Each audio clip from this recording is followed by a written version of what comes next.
यत्र यति चक्र चूड़ामणि धर्म सम्राट स्वामी करपात्र महाभाग से किसी ने प्रश्न किया, जब भगवान जैसे तरंग में जल भीतर बाहर यत्र तत्र सर्वत्र में परमात्मा व्याप्त है और सबकी स्थिति गति प्रवृत्ति उन्हीं से होती है, चाहे जड़ हो अथवा चेतन हो, भगवान के द्वारा ही भगवान की प्रेरणा से सब कार्य होते हैं। ईश्वर तेरी सत्ता के बिना पत्ता तक हिलता नहीं, वृक्ष का पत्ता भी भगवान ईश्वर इच्छा से नहीं हिल सकता, तो चेतन मनुष्य की बात ही क्या है। तो ऐसी स्थिति में जब जीव स्वकर्म से प्रभु के पूजने न पूजने में स्वतंत्र ही नहीं है, यदि भगवान की पूजा करेंगे आराधना करेंगे उसमें भगवान ही कारण है, बिना भगवान की इच्छा के पूजा नहीं हो सकती। तो पूजा करने न करने में जब हम जीव स्वतंत्र ही नहीं है, भगवान की इच्छा ही कि भगवान की इच्छा में के बिना कुछ हो ही नहीं सकता, अर्थात भगवान के परतंत्र है, तो प्रभु जैसा कराते हैं जीव वैसा ही करता है, तो फिर इन विषयों के अन्य विषयों के सोचने फिर क्या आवश्यकता है। पांडव गीता में भी कहा है कि केनापि देवेन हृदय स्थितेन यथा नियुक्तोऽस्मि तथा करोमि। भाई केनापि देवेन हृदय स्थितेन यथा नियुक्तोऽस्मि तथा करोमि, भगवान तो सबके हृदय में रहता है, वो जैसा करवाता है हम वैसा करते हैं। किंतु नहीं, यह जो है प्रश्न ठीक है, किंतु इसका समाधान इस प्रकार हो सकता है। महाराज बोले कि कोई राजा है, उसने जो है सेनापति की नियुक्ति कर दी। अब सेनापति अपने कर्म में स्वतंत्र है, अच्छा कार्य करेगा तो यश होगा, अच्छा कार्य नहीं करेगा तो जो है उसका अपयश होगा। तो सदुपयोग करने पर वह सेनापति बड़ा अनुग्रहणीय है, प्रशंसनीय है, और दुरुपयोग करने पर वह निग्रहणीय मात्र अशोभनीय है। वैसे ही प्रभु के परतंत्र होने पर भी उसकी द्वि स्वतंत्रता भोगने, उसका दुरुपयोग सदुपयोग दुरुपयोग करने में जीवात्मा स्वतंत्र होता है। जैसे हमारे बीज हैं, वर्षा होती है, उसी में कारण है, तो बीजों की सत्ता अलग अलग है ना, अलग अलग प्रकार से उत्पन्न होगी। तो वैसे ही जो जीव है वह परमात्मा के अधीन है, परतंत्र है, किंतु जो भगवान ने उसके लिए जो जिस कार्य के लिए नियुक्त किया है वो उस कार्य करने में स्वतंत्र है। जैसे देवत्तः ग्रामम गच्छति, देवत्त ग्राम को जाता है, और देवदत्तः प्रेरयति, देवदत्त प्रेरणा करता है, और जाते हुए देवदत्त को भी यज्ञदत्त प्रेरणा कर देता है। तो जो देवदत्त है ना वो परतंत्र हो गया। तो कर्तुरीप्सितम कर्म कहता है, कर्ता को अपने क्रिया के द्वारा जो ईप्सितम हो उस कार्य की कर्म संज्ञा होती है। अब देवत्व तो कर्म हो गया ना, वो कर्ता कहाँ रहा। तो वहाँ यही कहा कि नहीं, वो जो यज्ञदत्त प्रेरणा कर रहा है गांव जाने की, जो चाहे वो कर्म संज्ञा है या उसकी आज्ञा के अधीन है, वो किंतु हमने क्रिया करने में स्वतंत्र है। जैसे किसी ने कहा कि आप कॉलोनी जाओ, तो आप सीधे भी जा सकते हो, नौरा होकर भी जा सकते हो। उसे तो जो है जिसने भेजा उसको तो कार्य की आवश्यकता है, तो जो है प्रेरणा करने वाला करने के बाद में दिव्य प्रेरणा से प्रेरित होकर के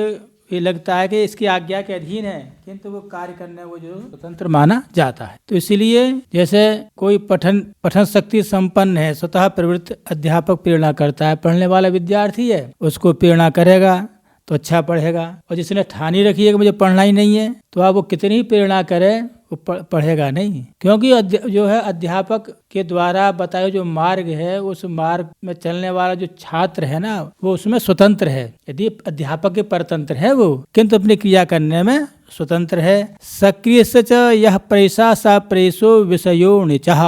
एक मैं उदाहरण के द्वारा समझा देता हूँ।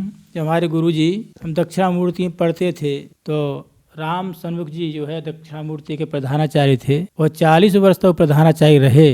प्रातःकाल गंगा स्नान करना, दुर्गा पाठ करना, और इसके बाद में वो स्वयं पाक करते थे, विद्यालय में उन्होंने पढ़ाते थे। तो वो कहते हैं कि शिव कुमार शास्त्री जो पुत्र थे, तो उन्होंने कई जो है आचार्य लगा रखे कि विद्वान बने, जैसे मेरा नाम मेरे पुत्र का भी नाम होना चाहिए, किंतु उनकी पढ़ने में रुचि ही नहीं थी, तो किंतु शिष्ट थे। तो वो कहते थे कि देखो आचार्य जी, गुरु जी, पंडित जी, तुम्हारी जीविका का हनन ना हो, क्योंकि पिताजी संपन्न है बहुत, तो आपको पैसा देते मुझे पढ़ाने के लिए, और यदि मैं नहीं पढ़ा तो आपको पिताजी दक्षिणा नहीं देंगे, तो मुझे अपराध होगा। आपको वेतन मिलता रहे, दक्षिणा मिलती है, इसलिए बैठा रहता हूँ मैं, बाकी मेरा पढ़ने लिखने में मन नहीं लगता।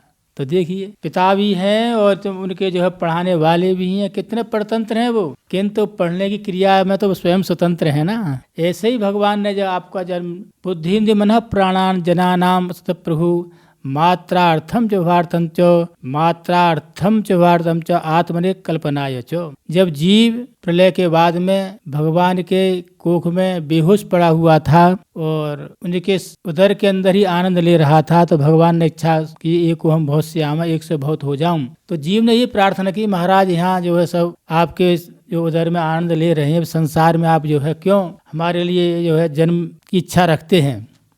तो भगवान ने कहा कि जो बेहोशी है वह मुक्ति का साधन नहीं है, इसलिए आपको कर्म करने के बाद मुक्त होना ही पड़ेगा।